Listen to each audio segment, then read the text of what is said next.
Un cordial saludo. Mi nombre es Camilo Alfonso Escobar Mora, soy el fundador de Juridia, un centro de enseñanza en línea sobre el derecho preventivo para los diferentes aspectos de las tecnologías de la información y las comunicaciones.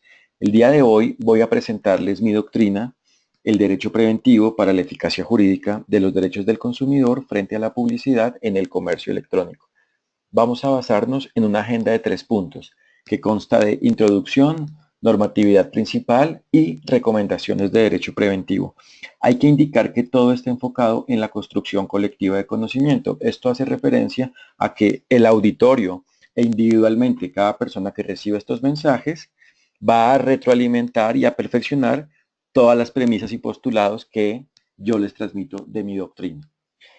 A la vez vamos a ver los temas principales para así cumplir con el tiempo asignado, pero he brindado a la organización del evento mis memorias para que ustedes puedan mirar en detalle cada uno de los puntos y mi doctrina en general. El objetivo es sensibilizarlos sobre la forma en que el derecho del consumo aplica en el campo de la publicidad en el comercio electrónico, así como las buenas prácticas de derecho preventivo que se deben implementar para su válido y eficaz cumplimiento. Es importante también señalarles que en el blog de Juridia, ubicado en este enlace, he publicado algunos artículos ilustrativos sobre el tema para que así puedan desarrollar y tener más cercanía con el tema leyendo estos artículos. Como reflexión debemos partir de la base de la naturaleza del derecho. No es una ciencia exacta. Por ende, lo determinante para poder obtener unas hipótesis sólidas es la metodología. La metodología debe partir tanto de un enfoque deductivo como de un enfoque inductivo para que así los fundamentos tengan rigor y por ende se obtenga el anhelo que les he indicado desde el inicio de la generación de validez, eficacia y seguridad jurídica permanente. El derecho preventivo, en definitiva, bajo mi enfoque, es la generación permanente de validez, eficacia y seguridad jurídica en cada caso concreto.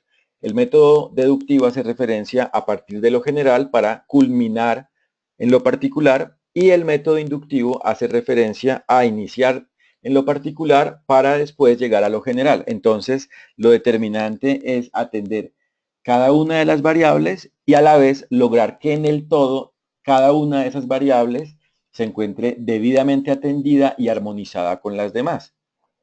O sea que el todo es el reflejo de cómo se detectan, analizan y armonizan todas las variables. Ahora bien, vamos a ver en esta presentación normas de Colombia, ya que yo soy colombiano, pero estos postulados que presento son aplicables a todo Estado democrático, ya que se basan en teoría jurídica general.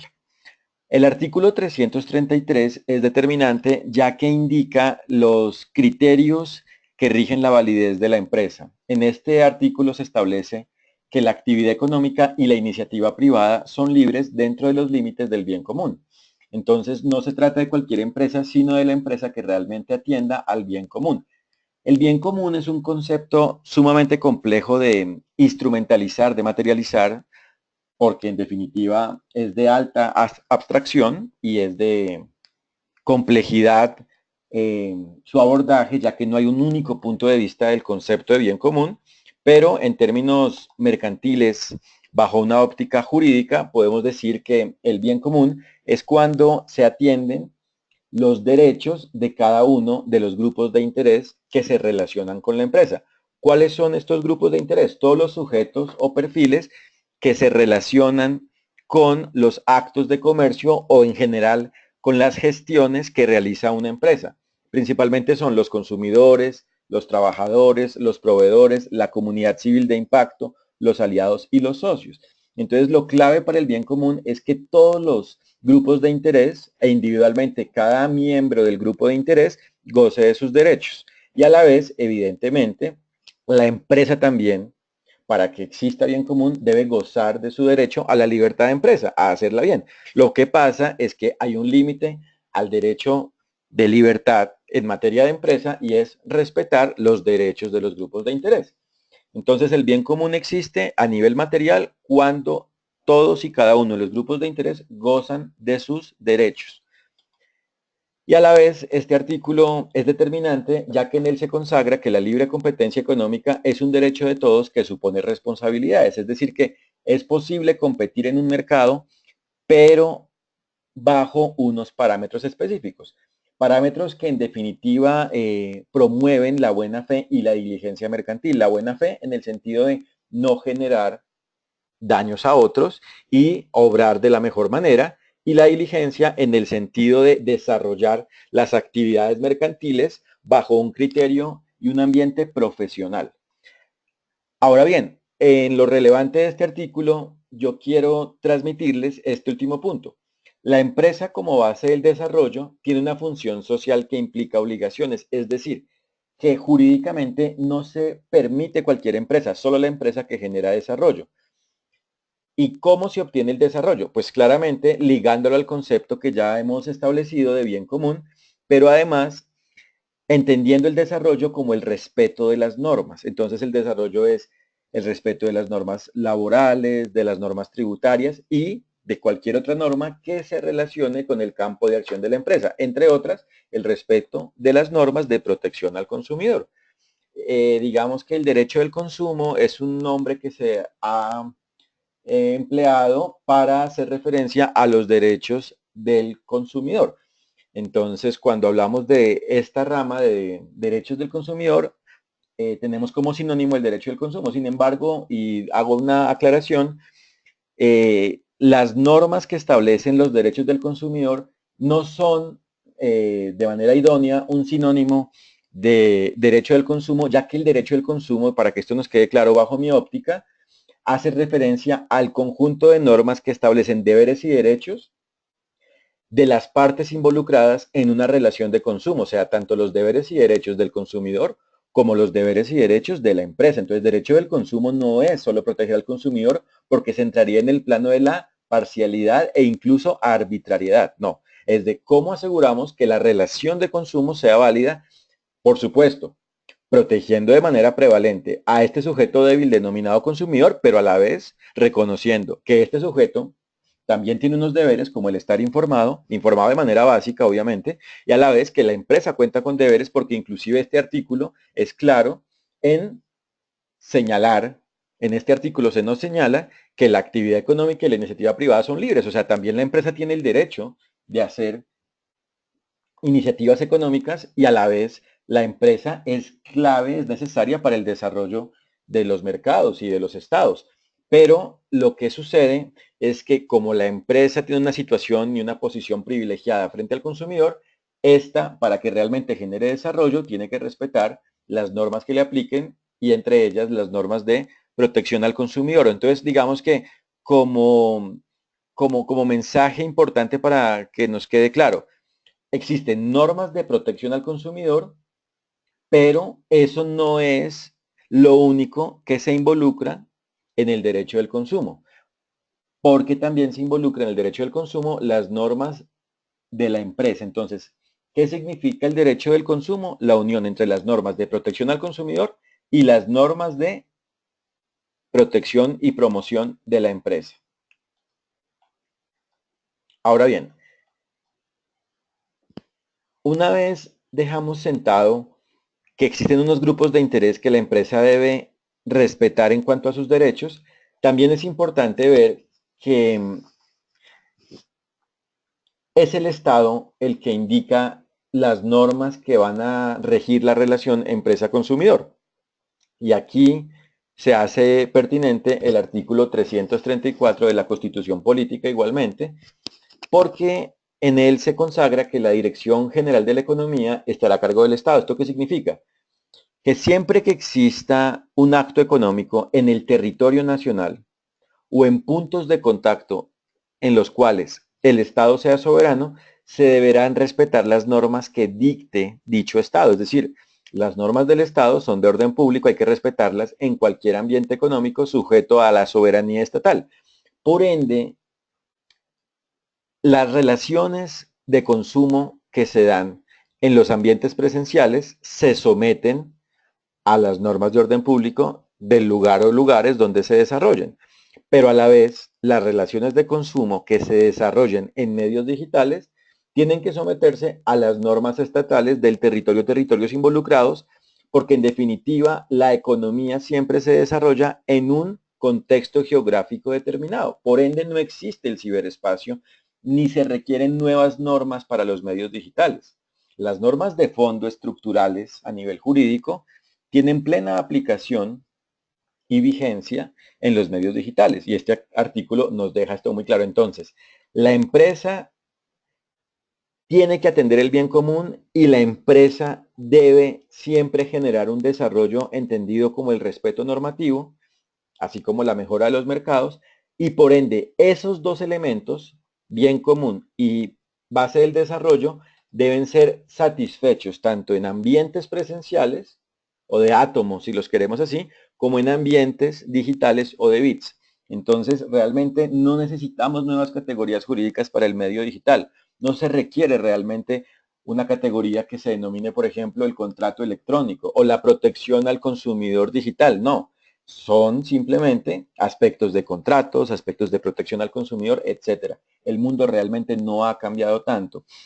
Obviamente, en materia de algunas normas de permiso, algunas normas de trámite, sí debemos ir actualizándolas. Por ejemplo, ¿qué permisos se requieren para Uber? Bueno, en este caso se requerirán normas a la medida del modus operandi de este modelo de negocio. Pero eso son simplemente cuestiones de trámite, o sea, actos administrativos, ¿cierto? Porque los aspectos de fondo de protección al consumidor, contrato de transporte, etcétera, ya están regulados y tenemos normas de tiempo atrás, e inclusive lo que les decía al inicio, la teoría jurídica general pues no ha cambiado y no cambiará hasta que tengamos, evidentemente, unos esquemas de Estado diversos y a la vez unos modelos de vida diversos donde el ser humano no sea el que rija las normas, pero hasta el momento la teoría jurídica democrática sigue vigente. Por supuesto, cuando cambie la forma de Estado o forma de gobierno, y principalmente la forma de gobierno, en que no sea una democracia, pues se analizará si se requieren nuevas normas, pero mientras que esto siga así, las normas estructurales siguen siendo plenamente aplicables en cualquier ambiente físico o, por decirlo así, presencial, que es más acertado, o digital. Entonces tenemos muchos factores de impacto. A nivel personal, evidentemente, la empresa no siempre cuenta con entes especializados en el cumplimiento normativo en los ambientes digitales. A nivel administrativo, no se cuenta siempre con unos recursos claros para atender esas normas. A nivel jurídico, se tiene la incertidumbre de si se requieren o no algunas normas para proteger al consumidor en medios digitales. Es decir, se desconoce que las normas se aplican, se especula mucho. Por su parte, económicamente, algunas empresas analizan eh, si es más rentable incumplir una norma para, en definitiva, conquistar más mercado, o si no lo es, por ejemplo, hacer publicidad engañosa puede resultar mucho más benéfico si en definitiva la empresa va a fidelizar más clientes, así terminen después algunos quejándose, pero otros no. Institucionalmente, las entidades públicas no tienen la logística para siempre proteger al consumidor, solo atienden algunos casos, y a nivel de políticas públicas, pues no existen políticas públicas explícitas sobre cómo proteger al consumidor en el comercio electrónico. O sea, hay algunas normas de carácter, digamos que técnico, o normas jurídicas generales, pero no hay políticas públicas enfocadas en cómo realmente asegurar que el consumidor goce de sus derechos. Porque aquí lo complejo es que eh, el derecho se ha enfocado tradicionalmente en la visión de reparación del daño, y lo importante no es reparar el daño, sino asegurar el goce de los derechos. Más aún porque los daños finalmente son una etapa posterior al goce del derecho, y por ende la reparación del daño no es una forma idónea para asegurar el goce del derecho. O sea, simplemente es una forma cuantitativa para atender de alguna manera algunas afectaciones sufridas por el sujeto de derecho, pero no es realmente una reparación. Y por su parte, la reintegración o restitución del derecho también es una falacia, porque finalmente, en tiempo, modo y lugar, cuando un derecho es afectado, pues no se puede volver a recuperar, simplemente se afectó. Entonces no hay políticas públicas de esta visión de aseguramiento permanente del goce de los derechos, así como de aseguramiento permanente del cumplimiento de los deberes. Desde ese punto de vista, entonces, es importante ver que para cumplir realmente los criterios de validez de la empresa hay que entender el contexto de los proyectos tecnológicos. Hay que ver los componentes principales. Se tiene un hardware, un software, un equipo de trabajo, unos contenidos digitales que nos proyectan las empresas y unos servicios complementarios de soporte, mantenimiento y actualización de las plataformas. Pero lo importante que es tener una metodología adecuada para que cada uno de esos componentes asegure el respeto de los derechos del consumidor. Entonces, bajo una visión sistémica del derecho y de las TIC, hay que ver que todo sistema, todo entorno tiene tres elementos, una estructura, una función y un sujeto. ¿Cuál es la estructura? El elemento o elementos que permiten que el sistema funcione. Entonces, si por ejemplo viéramos al Estado como un sistema, ¿cuáles son las estructuras base del Estado, del sistema Estado? Las ramas del poder público, la empresa, la familia, etcétera. La función, ¿cuál es la función? La labor que desempeña cada estructura. Por ejemplo, la rama ejecutiva, pues evidentemente se encarga de administrar las carteras del país, las áreas del país. Por su parte, ¿quién es el sujeto? El que recibe la función de la estructura. Por ejemplo, si la empresa es una estructura, ¿qué función desarrolla la empresa? Lo que ya aprendimos. La atención del bien común, la generación de desarrollo, la creación de innovación, ¿cierto? ¿Y cuáles son los sujetos que reciben sus funciones? Pues todos los grupos de interés, entre ellos el consumidor. Entonces, ¿cómo yo realmente cumplo el artículo 333? Armonizando muy bien las estructuras, funciones y sujetos del sistema empresarial.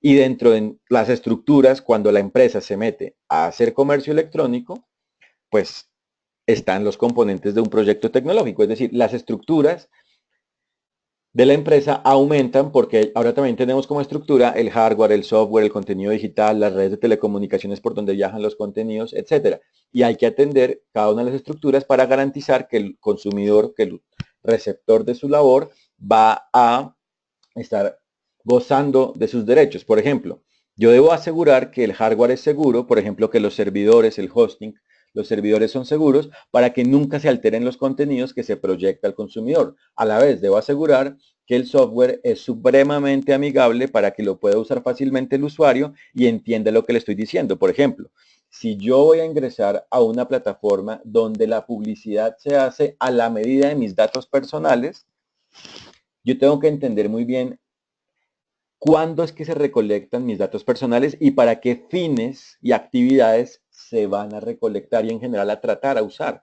Entonces el hardware es determinante para saber, para que yo sepa y para que la empresa asegure el nivel de custodia de los datos, el nivel de seguridad de la información. El software a la vez debe ser supremamente funcional y amigable para que se proyecte de manera oportuna el espacio de autorización, el formato de autorización, para que yo determine y decida si quiero o no quiero brindarle mis datos a la empresa para dichas situaciones que ellos me están solicitando. Y por su parte el contenido digital, o sea, la obra multimedia, lo que se proyecta al usuario, o sea, por ejemplo, esta diapositiva, también tiene que ser supremamente idónea porque es la forma en que yo hago tangible la comunicación con la empresa. Entonces, la empresa a mí me tiene que dar contenidos legibles, claros, oportunos y contextualizados.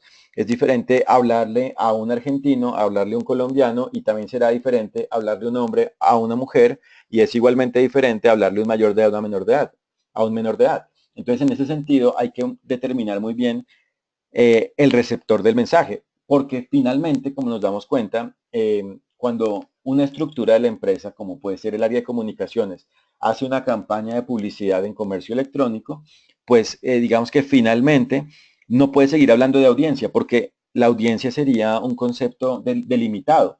Y finalmente, si tú eh, abres un sitio web o una aplicación digital y cualquier navegante la puede ver, pues eso no es una audiencia. Tenemos que singularizar y atender de manera individual a cada receptor del mensaje. Entonces el concepto de audiencia cambia y por ende hay mayores retos, pero a la vez la tecnología sí me permite a mí, o sea, estos elementos de hardware, software, contenido digital, redes, sí me permite a mí comunicarme de manera específica con cada receptor y por ende, digamos que el problema se puede atender y además optimizo mi gestión empresarial frente a la visión clásica donde la publicidad tenía que ser en vallas estáticas y no podía yo interactuar con cada consumidor. Es decir, esta reflexión a qué va? A que si en definitiva la validez y la eficacia jurídica en el cumplimiento de las normas depende de cómo yo armonizo el todo y las partes, el sistema y cada uno de los componentes, yo tengo que mirar muy bien las variables jurídicas y los efectos jurídicos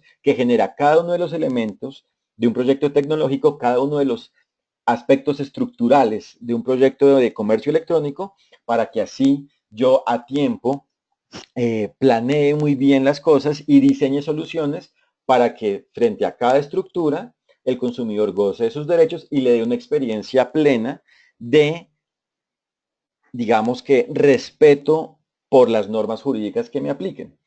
Ahora, retomando la pregunta de si es suficiente o no el régimen jurídico actual, hay dos modelos regulatorios. El modelo de regulación por servicios indica que tiene que haber una norma para cada desarrollo humano, una norma específica. Entonces tienen que haber leyes para relojes, leyes para bolígrafos, leyes para libros. Y si tengo, por ejemplo, un celular, un teléfono móvil, y no tengo una norma específica sobre teléfonos móviles, habría un vacío legal. Esa es la visión de la regulación por servicios. Ahora, la regulación transversal, ¿cuál es? La que dice, mire, finalmente aquí hay unas pautas generales que aplican a cualquier contexto, como les decía, de la buena fe. Así llega a existir teletransportación, tiene que haber buena fe. Entonces, para que nos quede claro, ¿cuál es la forma de atender jurídicamente a las tecnologías de información y comunicación? Mediante la regulación transversal. Y es que es evidentemente lógica, porque finalmente las TIC se desarrollan en algún territorio y por ende tienen que someterse a las normas de ese territorio. O sea, como nos dimos cuenta en los componentes de un proyecto tecnológico, las tecnologías no son impersonales ni son intangibles, son tangibles en muchos aspectos. Obviamente, el eslabón más tangible es el contenido digital que a mí me proyectan, pero detrás de eso hay un hardware, un software, unas redes y todo es tangible o susceptible de tangibilizarse, de ser corporal. Ahora, en Colombia, por ejemplo, tenemos una ley que fomenta esa regulación transversal, que es la ley 527 del 99. Esta es una ley basada en la ley modelo de SENUDMI sobre comercio electrónico que todos los países hemos venido incorporando en las normas internas. Y en definitiva, esa ley se basa en el criterio de la equivalencia funcional. ¿Qué es la equivalencia funcional? Recordemos la gráfica de estructura función sujeto. Significa que así el modus operandi de la estructura cambie, la función es la misma. Por ejemplo, y aquí tengo una gráfica que les preparé para ello. La estructura clásica del concepto documento se presentaba en papiros, después en impresos y después de manera digital. Pero la función sigue siendo la misma, crea jurídicamente, crear o declarar un derecho o un deber, y el sujeto también es el mismo, el que crea, emite, recibe, intermedia, interviene o controla dicho documento, ¿cierto? Entonces, la equivalencia funcional que nos dice, finalmente, el mundo no ha cambiado tanto porque siempre hay un punto de contacto. Entonces, la empresa sigue siendo empresa, el consumidor sigue siendo consumidor y el concepto de relación jurídica instrumentalizada para este tema en el concepto de relación de consumo, o sea, una relación de consumo es la relación jurídica entre una empresa y un consumidor, tiene normas específicas porque no ha cambiado el concepto jurídico de empresa, el concepto jurídico de consumidor y el concepto jurídico de relación de consumo. Lo que cambia es el modus operandi de las estructuras para hacer esa relación jurídica, ¿cierto? O sea, cambian las estructuras porque como ya aprendimos, tenemos ahora un hardware, un software, un equipo de trabajo también especializado en estos temas, aparte del equipo de trabajo tradicional que se sigue necesitando y otras particularidades. Entonces, el mundo no ha cambiado tanto porque la función de las estructuras sigue siendo la misma. ¿Cuál es la función jurídica, como ya lo dijimos, de la empresa? Generar desarrollo, atender el bien común y obviamente pues ganar dinero. Entonces, la equivalencia funcional es la forma idónea de asegurar que la regulación transversal aplica en cualquier contexto. En el caso de Uber, muchos afirman que Uber solo es una plataforma tecnológica y propiamente que solo es un software. Eso es una falacia porque Uber es mucho más, porque si analizamos las funciones que desempeñan las estructuras de Uber, nos damos cuenta que inclusive involucran aspectos de transporte, aspectos de protección al consumidor, aspectos tributarios, o sea, algo mucho más grande que solo decir que es una plataforma tecnológica que intermedia A con B, porque inclusive toda la publicidad, la identificación empresarial y todo la hace una empresa denominada Uber, no el conductor final, ¿cierto? Entonces, no dejarnos confundir, sino que siempre hay que tener la habilidad de detectar la naturaleza jurídica de cada proyecto, las funciones que causa y por ende los efectos que genera. Y en ese sentido, si yo detecto las estructuras, las funciones y los efectos jurídicos, sabré qué normas aplican en cada caso concreto. Bueno, y otra norma importante es la ley 1341 del 2009, que es la ley que en Colombia promueve la sociedad de la información digital. Entonces, es en últimas una norma que promueve aumentar la cobertura y las buenas prácticas en medios digitales. Entonces, digamos que ya con esto queda superado el dilema de si existe o no una normatividad aplicable al medio digital. Sí existe. ¿Por qué? Porque existe una equivalencia funcional y porque las normas aplican de manera transversal siempre que existan puntos de contacto con lo establecido, ¿cierto? En las premisas y consecuencias jurídicas de cada norma. Entonces, es un tema en últimas de quitarle el misterio a los medios digitales. Bueno, como les decía, yo tengo que avanzar en lo más importante porque el tiempo debo respetarlo, pero lo que sí es importante es ver que en complemento de la equivalencia funcional, hay un fenómeno en el comercio electrónico que se denomina la convergencia tecnológica. Esto es de suma importancia porque la convergencia tecnológica indica que ya en un proyecto convergen muchas industrias, redes y servicios, ¿no? O sea, si yo hago un proyecto de comercio electrónico, ya no solo hablo de mi marca, sino que tengo proveedores, tengo aliados, tengo integraciones. Entonces, hay más dinamismo en la gestión de la relación de consumo.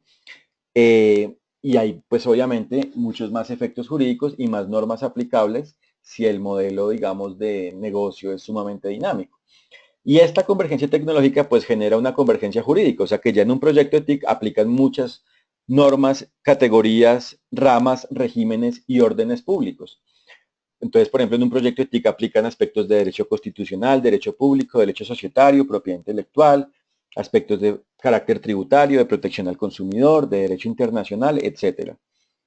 Esto para decir entonces que la empresa en el contexto electrónico finalmente es equivalente funcionalmente a la empresa tradicional, porque en última las dos son empresas, es decir, no hay que decir la empresa digital o la empresa electrónica, sino que simplemente es la empresa en el contexto electrónico, y esa empresa que opera o que gestiona electrónicamente o por medios electrónicos, pues tiene que someterse al régimen jurídico general de la empresa, y dentro de ese régimen jurídico general, pues tiene que, ¿qué? Que someterse a las normas de protección al consumidor.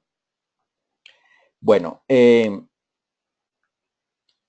el punto de vista del modelo de negocio también es importante aclarar que el comercio electrónico tiene dos clasificaciones principales. Primero, según el modelo de negocio puede ser comercio electrónico fuera de línea o en línea. Fuera de línea es cuando la plataforma tecnológica solo sirve de punto de contacto o de comunicaciones, pero limitadas entre la empresa y el consumidor, pero la transacción final es presencial. Por ejemplo, cuando tengo una plataforma de www.carrosenventa.com y yo como consumidor interesado veo el vehículo y si me gusta, después fijo una cita presencial con la persona, con el vendedor y hacemos el respectivo trámite. Entonces es fuera de línea porque la relación es mixta, presencial y digital. Ahora, comercio electrónico en línea, pues evidentemente todo se hace en línea, desde la oferta hasta la aceptación y en definitiva el consumo. Por ejemplo, cuando yo estoy en iTunes y hago una transacción, o sea, adquiero una licencia frente a un contenido digital, una canción. Entonces, todo es en línea porque inclusive el disfrute de la canción es digital, ¿no? Tengo un dispositivo que me permite proyectar, reproducir el audio y lo disfruto. Entonces, ¿cuándo hay más retos en materia de publicidad? Cuando es fuera de línea, porque en definitiva el producto eh, real está finalmente en átomos y no en bits. En cambio, en línea, pues simplemente tengo que describir muy bien el producto que voy a vender y transmitirlo. Entonces, pues el reto más grande de los deberes de información es cuando es fuera de línea. ¿Qué es lo importante? Que nos ayudemos del estado del arte de las estructuras tecnológicas, o sea, que entendamos que las estructuras de hardware, software, contenidos digitales actualmente tienen muchas bondades y posibilidades porque ya se aumentó la inteligencia artificial y puede que yo pueda acercar al consumidor de una manera sumamente idónea frente al producto que posteriormente le entregaré. Por ejemplo, yo puedo hacer un simulador de cómo usted va a gozar el vehículo de X marca, según la topografía donde usted lo va a usar. Y también le puedo presentar gamas de colores, hologramas, etcétera. Y así usted va a entender muy bien el objeto del contrato que yo le estoy ofreciendo. O sea, va a entender usted muy bien el vehículo que le voy a vender si usted está interesado en comprarlo. Ahora, la segunda categoría de comercio electrónico es según el perfil de los seres humanos involucrados. Entonces puede ser un comercio electrónico de una empresa a otra empresa, de una empresa, o sea, según el oferente y el adquirente, de una empresa a otra empresa, de una empresa al consumidor, de una empresa al gobierno, de un consumidor a otro, de un consumidor al gobierno o de un gobierno a otro. ¿Qué es lo importante acá? Ver que cuando existen perfiles simétricos como empresa a empresa o consumidor a consumidor, es más fácil y tiene más validez la autorregulación, mientras que si es entre sujetos o perfiles asimétricos, como una empresa a un consumidor que tienen perfiles distintos, la empresa es experta, el consumidor no, pues hay menos posibilidades de autorregulación. Entonces, finalmente, cuando la relación es empresa a consumidor, aplican las normas de orden público y finalmente todas las prácticas abusivas que haga la empresa para quebrantar o desconocer los derechos del consumidor van a ser tildadas de nulas. Entonces, o inclusive ineficaces. Entonces, o bueno, inclusive inexistentes. Entonces, desde ese punto de vista, la empresa tiene que siempre, siempre detectar muy bien en cada territorio y frente a cada receptor de su publicidad qué normas aplican, cómo hago yo para cumplir eficazmente esas normas, con qué tecnologías yo me puedo apalancar para asegurar que materialmente el consumidor goce de sus derechos, etcétera. Porque las prácticas abusivas que establecen, por ejemplo, en los términos y condiciones de uso o en el contrato de compra-venta de X producto o en las políticas de protección de datos personales, que todo se someterá a la norma donde está ubicada la empresa, resultan abusivas porque existe el principio de favorabilidad donde al consumidor hay que protegerlo de la manera más favorable posible y más grande aún que el principio de favorabilidad es el principio pro homine, o sea que en definitiva hay que proteger al ser humano en su integridad y en el goce de sus derechos. Entonces la empresa siempre tiene que asegurar esto. Ahora, una vez contextualizado el campo de acción del derecho, pues hay que hacer embudos. ¿Cómo la empresa sabe el régimen jurídico que aplica en el caso concreto? Pues tiene que mirar lo que ya decíamos, en qué territorios va a penetrar, segundo, qué tipo de producto usted va a promover, porque hay regulación sectorial según el producto, y con base en ello hará usted la autorregulación a la medida.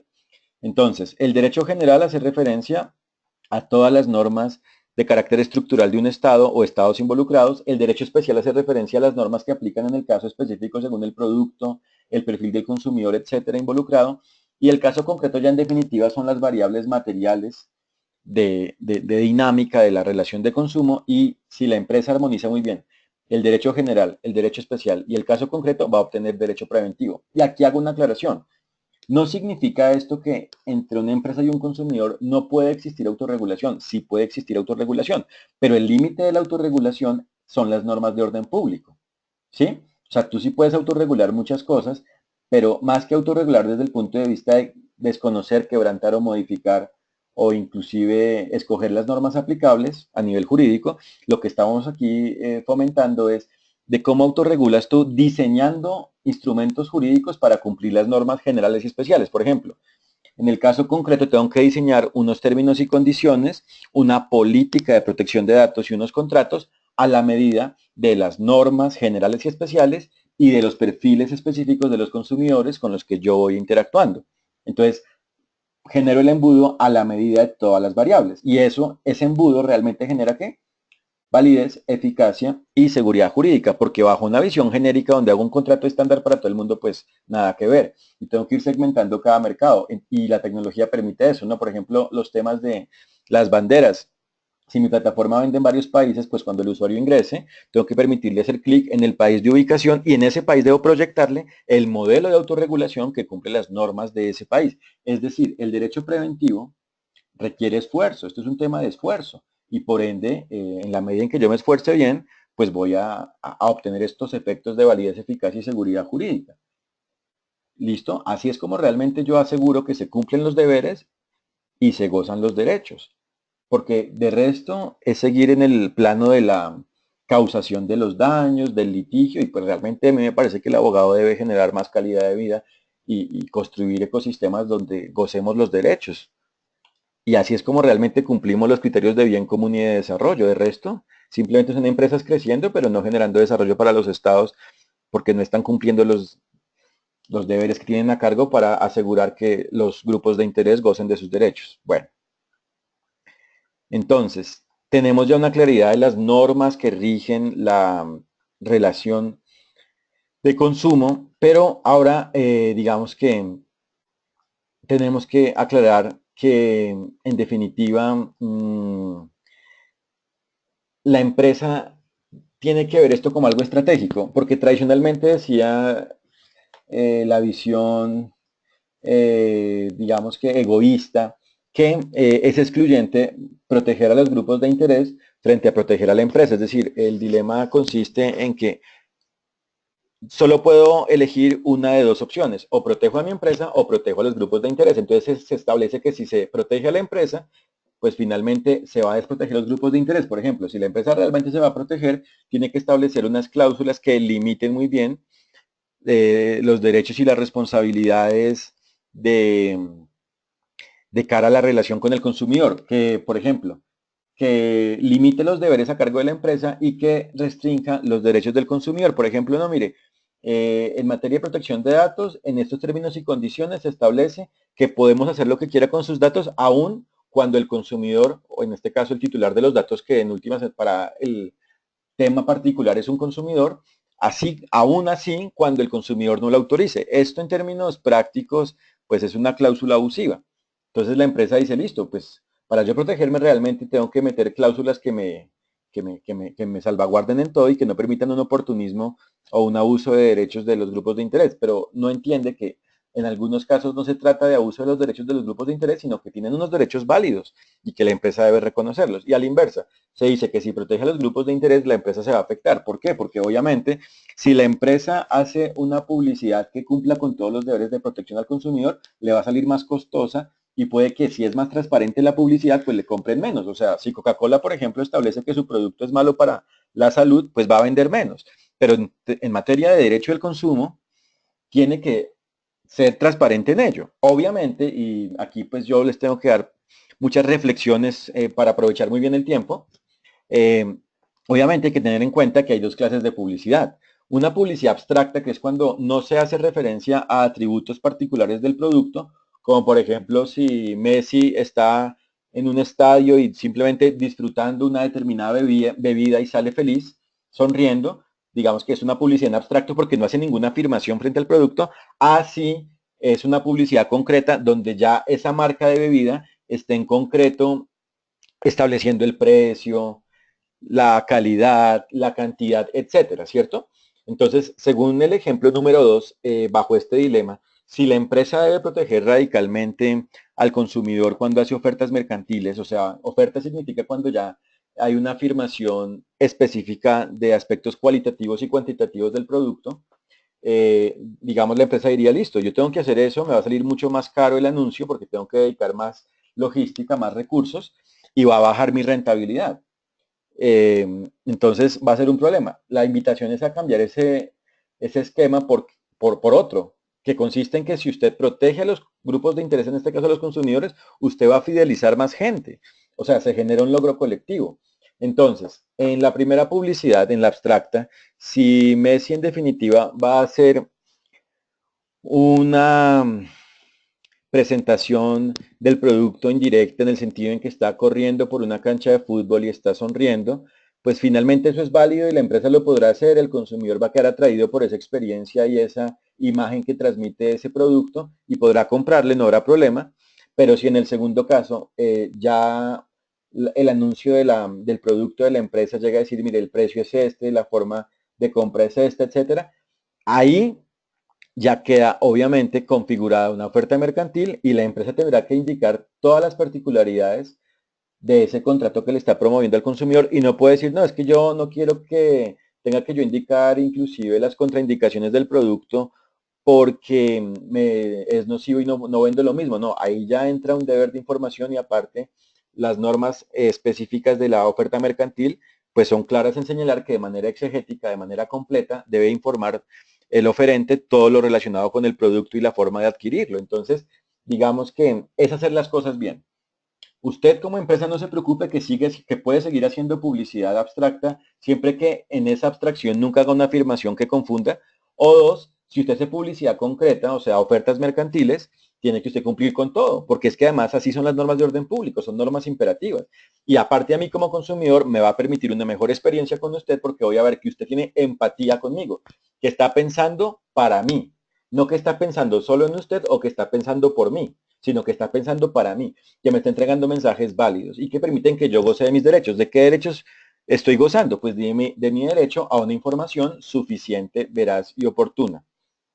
¿Cómo yo logro finalmente ese logro colectivo? Pues armonizando, como ya lo hemos dicho, los deberes y los derechos del emisor y del receptor del mensaje, de la empresa y del consumidor. Bueno, ahora,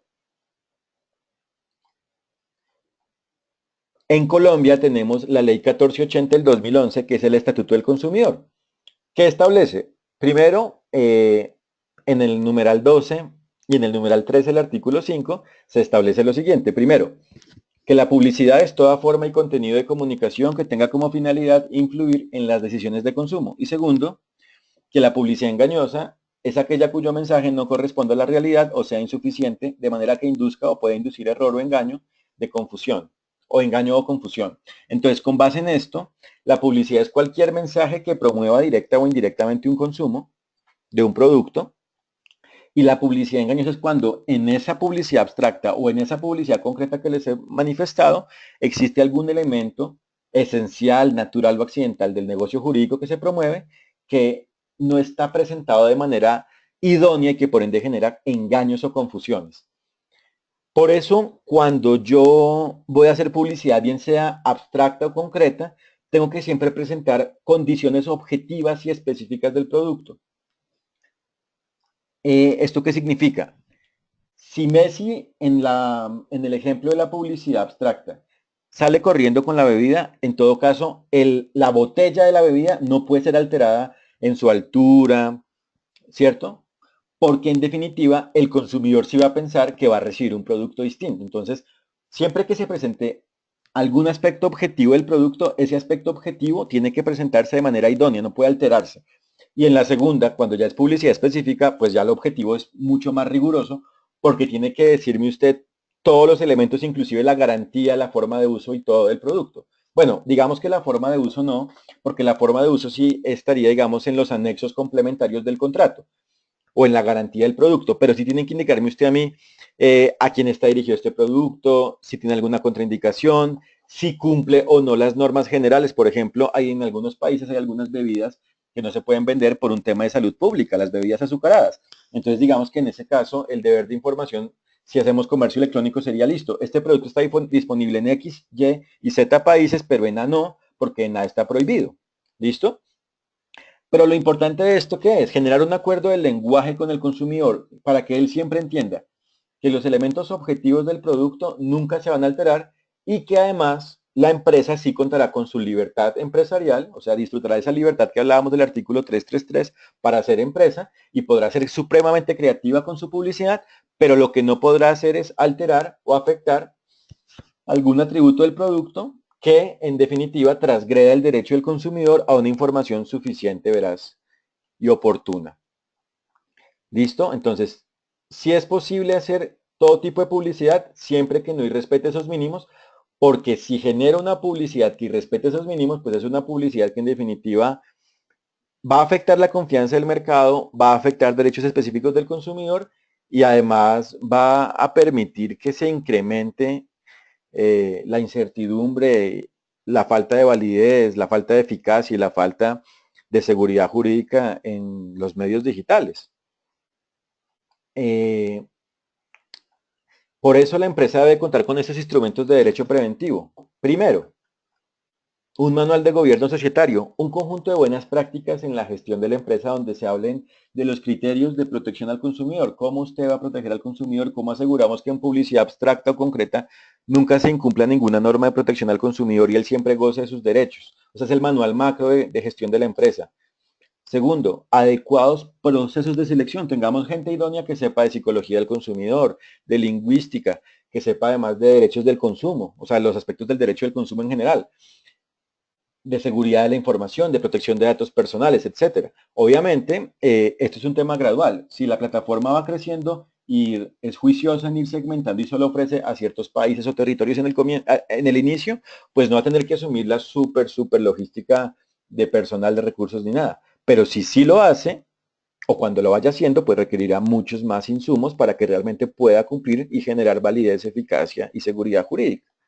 Y como nos damos cuenta, El proceso de selección es clave porque la visión del derecho preventivo más que documentación es de cultura. Entonces la idea es que todos estén cultivados en este tema y aseguren de esa manera pues el respeto y cumplimiento del derecho del consumo.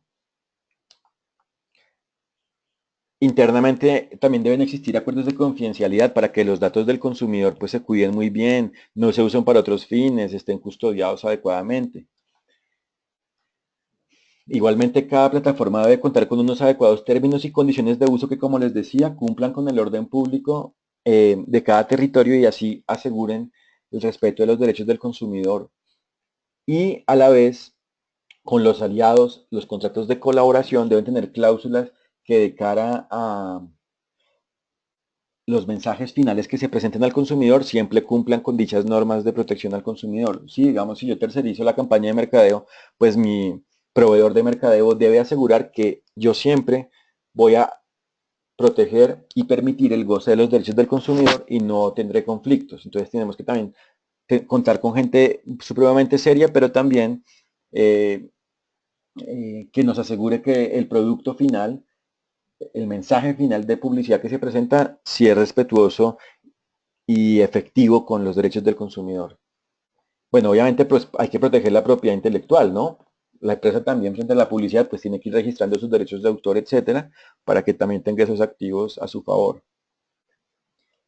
Y finalmente, digamos que como conclusiones tenemos que ya existe de tiempo atrás, un régimen del derecho del consumo claro, lo importante es aplicarlo a la medida de cada caso concreto, bien sea en medios físicos o digitales. Hay que contar con buenas prácticas, hay que innovar, pero hay que investigar previamente las variables para que la innovación sea real y no sea aparente, porque cuando la innovación no cumple las normas, no es una innovación. La innovación tiene que ser realmente un producto o un modelo, en definitiva un producto que cumpla y asegure la validez y la eficacia jurídica. Y a la vez hay que generar cultura organizacional para que las empresas siempre nos aseguren el goce de nuestros derechos y a la vez ellas cumplan sus deberes. Reiteramos, este esquema del derecho preventivo fomenta el esquema gana-gana, ganamos todos.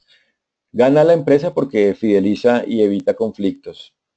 Ganan los grupos de interés porque gozan de sus derechos y ganan los estados porque se respetan las normas de orden público que ellos han fijado direccionando la economía.